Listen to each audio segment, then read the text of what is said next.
Hello, dear friends. This is B. Kamilang, your life coach, and welcome to Inspiration for You.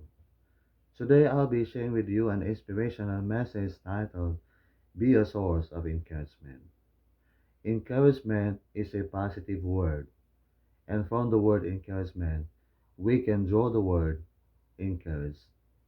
And what does the word encourage mean?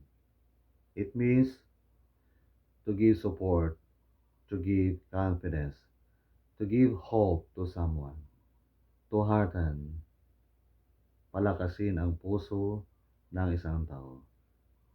Palakasin ang loob ng isang tao. To encourage is to cheer. Pasayahin ang tao. Paligayahin ang tao. To uplift. Itaas ang loob ng isang tao. Lalo na kapag siya ay down. To inspire. To motivate. To stir.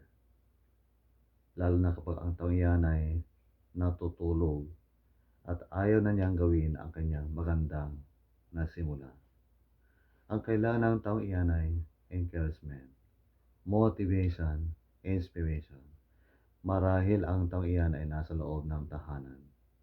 Siya ay nasa workplace, managers, bosses, school heads, mga nasa itaas. Ang mga taong nasa ibaba na natutulog at tinatamad na ayaw na nilang kumilos. At mabagal kumilos, marahil they need encouragement, motivation, inspiration. At ikaw ang instrumento ng Diyos. Ikaw ang channel ng Diyos to give encouragement, to give support, to give confidence, to give hope to someone. If that someone is severely sick, seriously ill, at nais na niyang mamatay. Kung siya ay iyong kapamilya, kaibigan, kapitbahay, kapwa mananampalataya, kamanggagawa, at kakilala. Go to that person, i-chat mo siya, kausapin mo siya, and give encouragement to that person. Give support, give confidence to that person. I'd like to thank the person who visited me yesterday. Her name is Dr. Leia Lorraine Ducares from Rosales, Pangasinan. Thank you, Dr. Lorraine.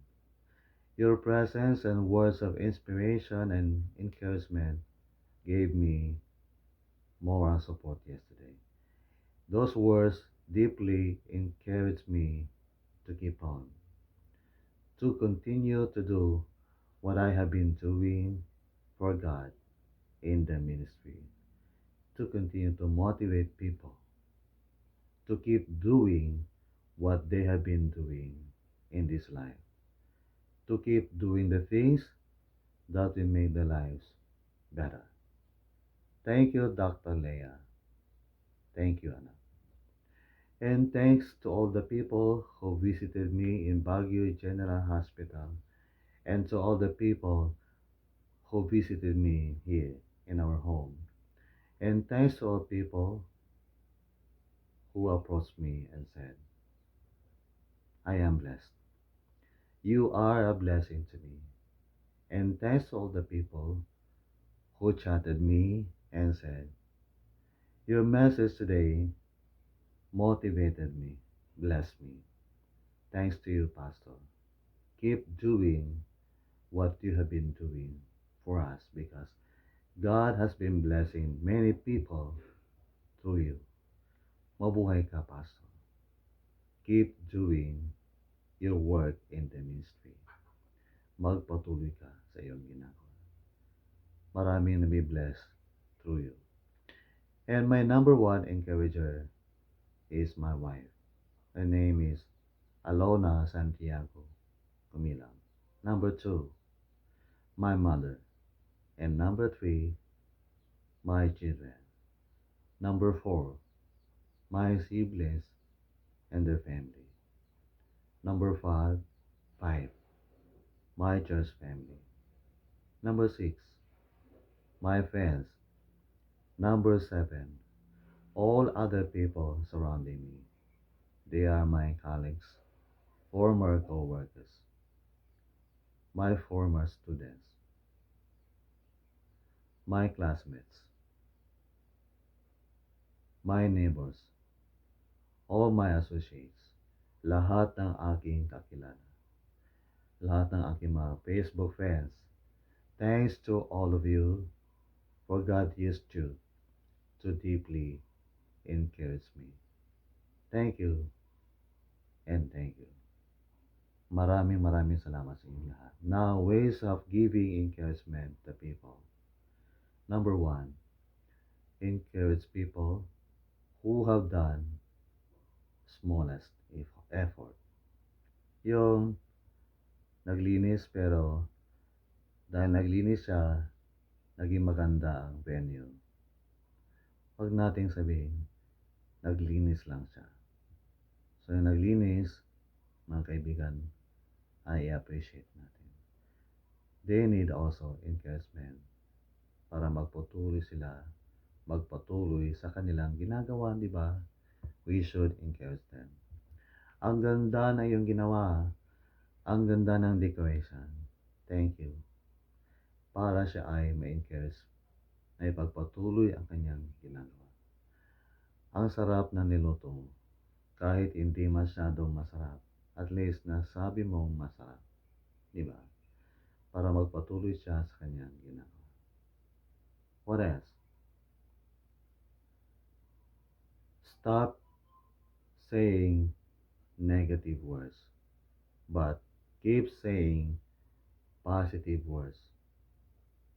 Just say, thank you, I appreciate you. You are a blessing to me. God gave you to me to be a blessing to me. What else? Make positive comments to him, to her. Make positive comments. In Facebook community, kapag meron kang nabasa o nakita, napanood na magandang post, and that post gave you support, spiritual support.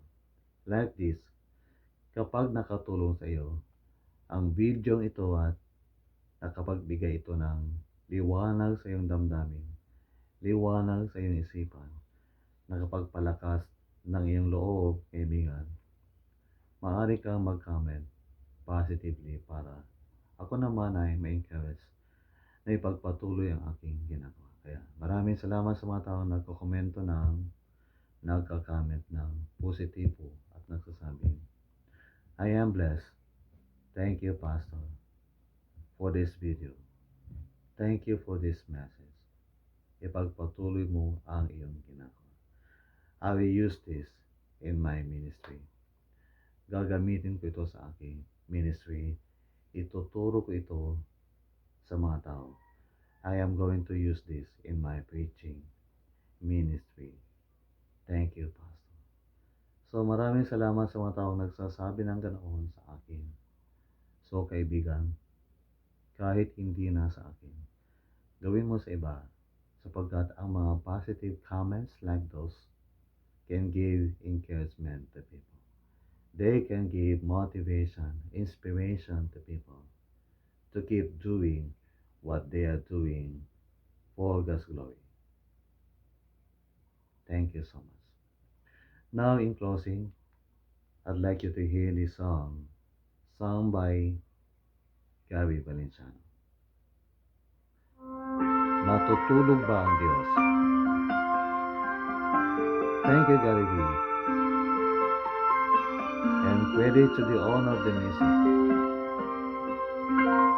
Bakit kaya? Bakit ka ba naghihintay? Nahimukin pa, pilitin ka ng tadhana. Alam mo na kung bakit nagkakaganyan. Lumulutang, nasasayang ang buhay mo at ang ibinubulong ng iyong puso. Natutulog ba ang Diyos? Natutulog ba?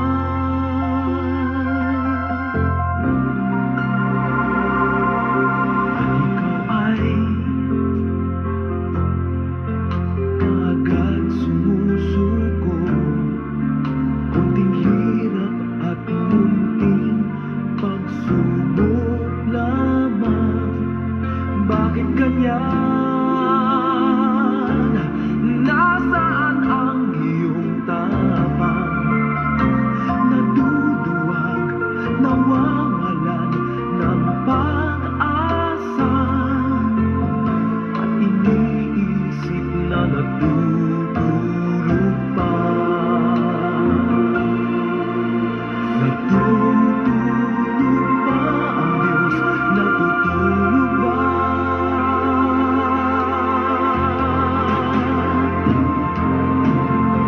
Sikapin mo, pilitin mo, tibayan ang iyong puso. Tanging ikaw ang huhubog sa iyong bukas. Huwag mo sanang akalain natutulog pa ang Diyos.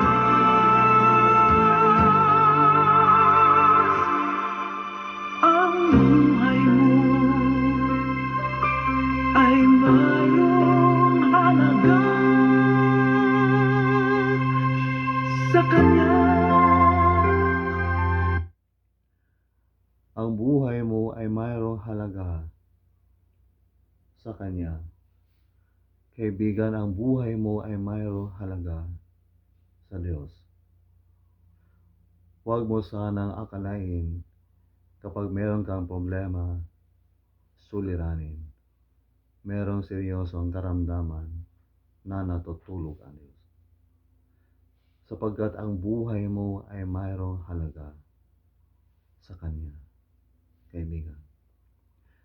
Gayahin mo ako, kaibigan, na kahit seryoso ang aking karamdaman, hindi ako nawala ng pag-asa. Ako'y umasa sa Diyos na tutulungan niya ako, na ako'y patuloy na mamubuhay. So ako'y nagpapasalamat sa mga taong nagsabi sa akin, I am praying for you. Sana humaba pa ang iyong buhay at makalakad ka na. Kailangan ka namin, sabi niya.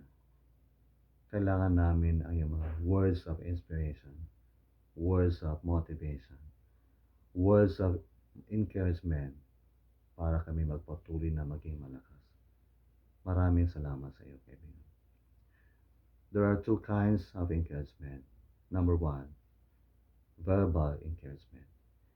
Ito yung encouragement na sinasabi, gumagamit tayo ng salita para mapalakas ang loob ng isang tao. Number two, non-verbal encouragement. Ito yung encouragement na ibinibigay natin through in-kind support, cash support, na kahit hindi tayo nagsalita, ay naging source of encouragement tayo sa tao sapagkat lumakas ang kanilang loob sa ating ibinigay na tulong. Yung prutas na ibinigay mo ay nakatulong para lumakas ang kanilang loob. Because the act of giving, the act of mercy, the act of generosity is an act of love. At kahit wala kang sinabing I love you, dahil nagbigay ka, that is implied na mahal mo siya. Siya ay mahalaga sa iyo. Kaya maraming salamat po sa mga taong nagbigay ng encouragement sa akin, verbal encouragement and non-verbal encouragement. God bless you, kaibigan. Thank you for viewing Inspiration for You today. Be a source of encouragement in the home, in your family, in the workplace. Be an encourager to your co-workers, colleagues. If you are a teacher, be a source of encouragement to your students, pupils. If you are a manager, boss, be a source of encouragement to your subordinates. Be a source of encouragement in any institution where you belong. Academic institution sa school, medical institution sa hospital. Be a source of encouragement to your patients, doctors, nurses. In the defense institution, kung ikay sundalo, police, ecclesiastical institution, mga pastor, mga pastora, church workers, be a source of encouragement. Fellow believers, let us be source of encouragement to people sa ating pamilya. Pamilya ng Diyos sa iglesia. Let us be source of encouragement. Kahit saan, in Facebook community, let us be source of encouragement. In the office where you work, kahit saan ka nagtatrabaho, be an encourager, kaibigan. Be an encourager. Be a source of encouragement. May the Lord bless you.